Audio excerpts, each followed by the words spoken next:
Welcome to Tenor Tech, where I solve the problems you didn't even know you had. You're going to split combined text right away.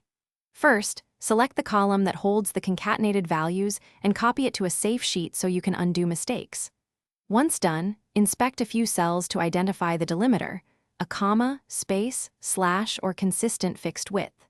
Now, make sure the column is active, then go to the Data tab and click Text to Columns. This launches the wizard that will break the data into separate fields for you.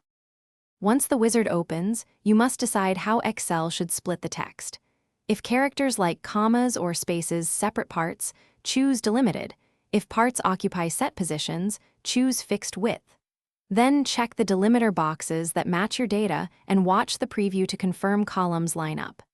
Make sure to set the correct data format for each resulting column, general, text, or date, and change the destination if you don't want to overwrite the original data. Click Finish to execute the split and inspect the results immediately. Rename headers and correct any misaligned cells.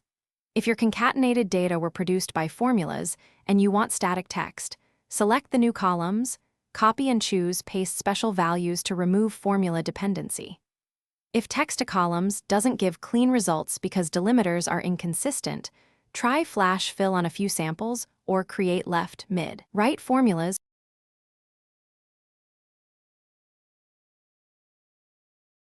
Thanks for watching. Subscribe to keep your life in tune.